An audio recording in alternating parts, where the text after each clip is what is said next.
This deck testing video is going to take a look at the last variant, but also the class that Time to Fight was originally made famous with, and that's the Battlemage class, or the Battlemage version of Time to Fight. So again, if you haven't seen the other deck testing videos that I've done for a long time, basically since this game has been in beta, a pet project of mine has been trying to make decks that use a critical mass of charged creatures and or direct damage to try to burn down your opponent as fast as possible, because I'm a sadist.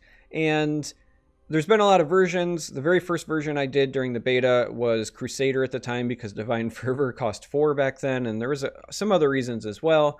But throughout the years of Legends and its history, I've had a lot of different versions, and the one that was most popular or most famous was the Battlemage version. Time to Fight was what I called it. That's kind of become a theme of my channel. And so here we are. We're looking at Battlemage, and this is the updated version of Time to Fight, if you will.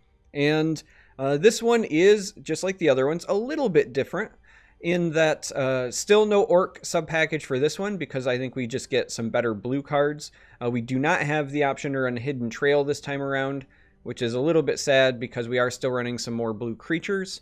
So we're still running Northwind Outpost. We do have Satanine Courier and Camlorn Hero added to the mix because they represent direct damage.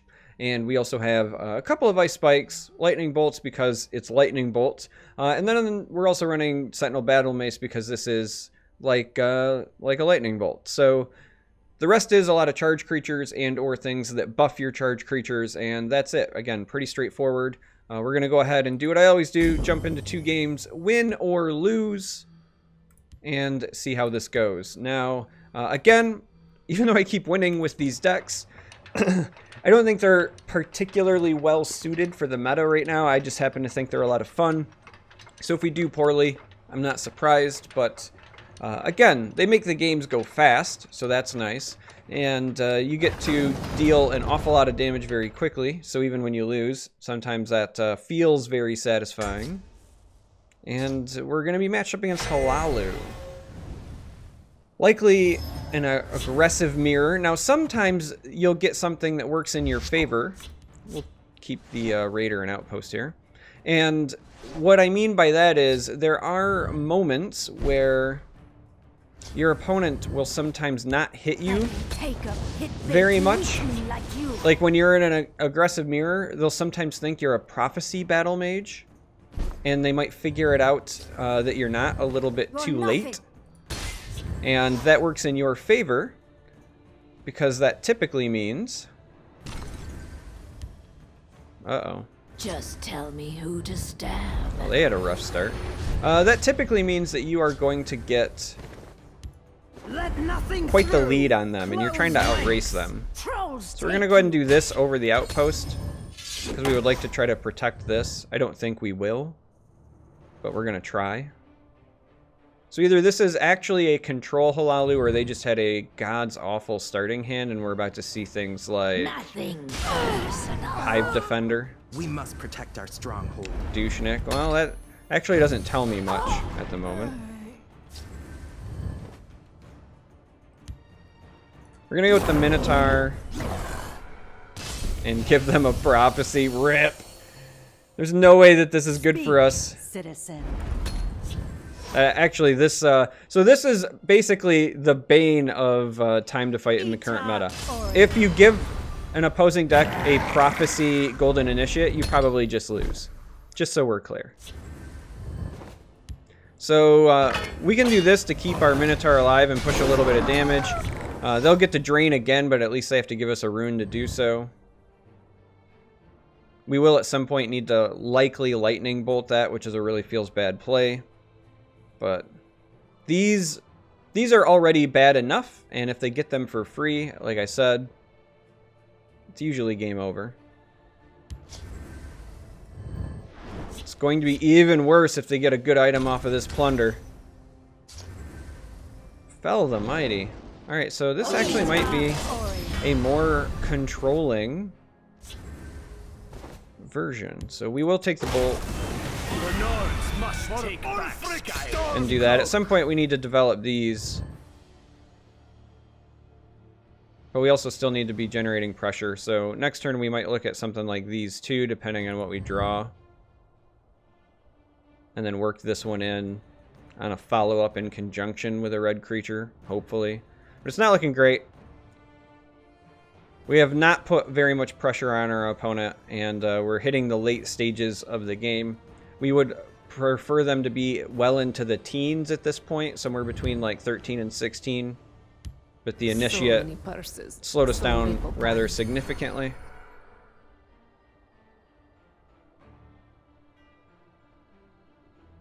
Come and warm yourself. And they have their own outpost. Interesting. Because they stole it from me, is what happened. Can guarantee it. Come and warm yourself. This day is mine. For Ulfric Stormcloak. Time to fight. Attack. We'll get this in now. We need to win this race.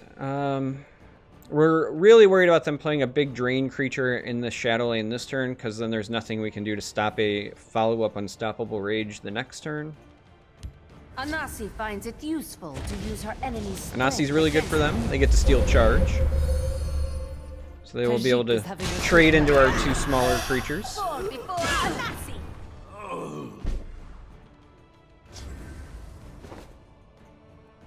Alright, what we are going to do is we're going to go ahead with an outpost and a raider for tracking this, and then a battalion.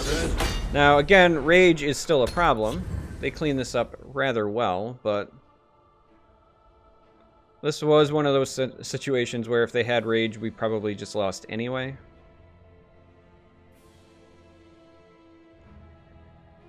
But I feel like if they had it, they would have slammed it down pretty quickly here.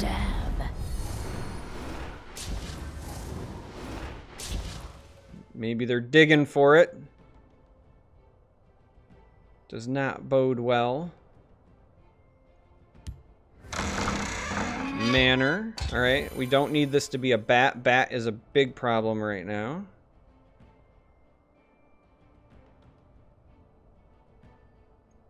Because we're pretty close to threatening lethal. Have business with House. Alright, so we need this to not give them a curse or a shackle or anything weird. Alright, the guard is actually pretty annoying.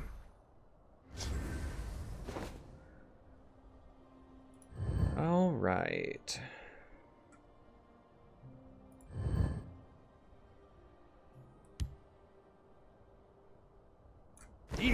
Sadly, my little guy's gonna bite it here. I think keeping the 4-5 against this makes more sense. And Let nothing through. Close. we'll go ahead and take our bonus damage to get him to 4. It just opens up a lot more for us. We're really hoping to find something like Raiding Party. Or more in that vein. The fact that we've got our opponent down to 4, despite them getting a first rune prophecy initiate, says either a lot about my deck or a lot about their draw, because So many purses. we so little time. should not be doing well right here. All right, so that's potentially bad. Them getting an outpost wasn't too bad, but if they get like Raiding Party from us, specifically with them sitting on stuff like this, then that is bad. My business is none of theirs. All right.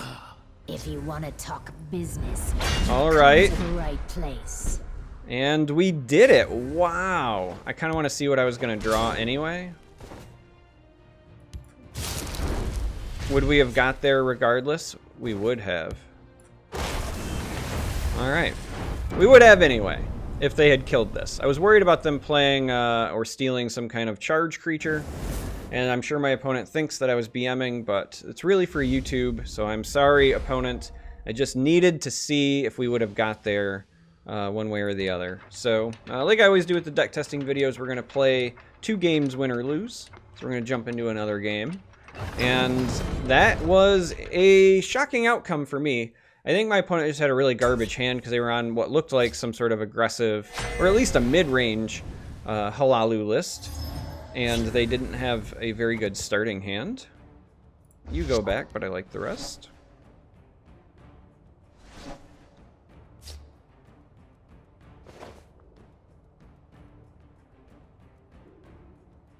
And, yeah, first rune initiate. Wow, we powered through that.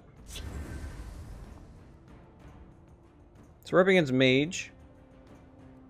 I'm not sure what kind of mage, but it doesn't matter because they're all bad for me. So we're going to play the Elit. I like starting with Elit if possible in all of these decks because it, especially on Battlemage the most, it makes people typically think, okay, this is a prophecy Battlemage list of some sort, you know. This makes me think this might be a mid-mage list. So as long as it's not like got a lot of drain in it, we might be okay. By the fires of oblivion. They're gonna hit this because they want to pull the most damage off. You are not worthy. Rightfully so. Ready to die. I'm gonna take the Candle Hearth over the Battle Mace because I want to try to protect this a little bit more, if possible. The best protection money can buy. Gall and pulse. Okay.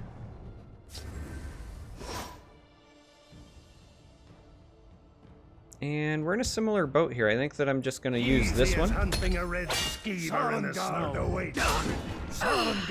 and continue the pressure. As long as we have a cheap charger, then this is kind of fine to sit on. Because now with the ring, I can always pair these together for just 5 from hand. Right now, we're just trying to advance our board state as much as we can over here.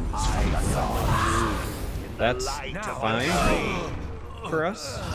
We like that a lot, actually.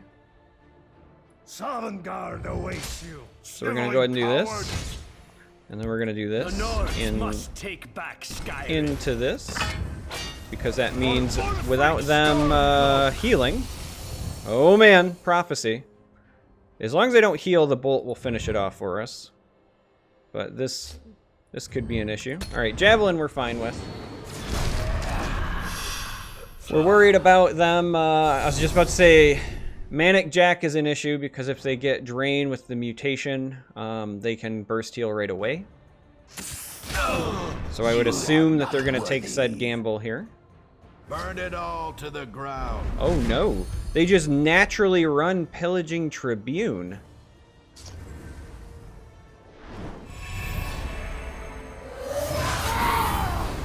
That actually might have been a mistake though, on their part. That might have been a mistake because it gets Drain for the turn, and I think Mutation takes Drain out of the rotation there, so you won't be able to gain it permanently now in that regard. So that's interesting to me. Let's do this. I come bearing gifts. So, it ultimately doesn't matter though, because we still have 8. But it's an interesting decision for them to have taken the mutation there. I think I would have considered waiting. But anyway, that's a victory against a rather highly, rated legend mage player who also got some drain. And hey, you get to celebrate with me. It's halfway through the month. I usually hit legend much sooner, but I'll be honest, I've been playing a lot of games lately.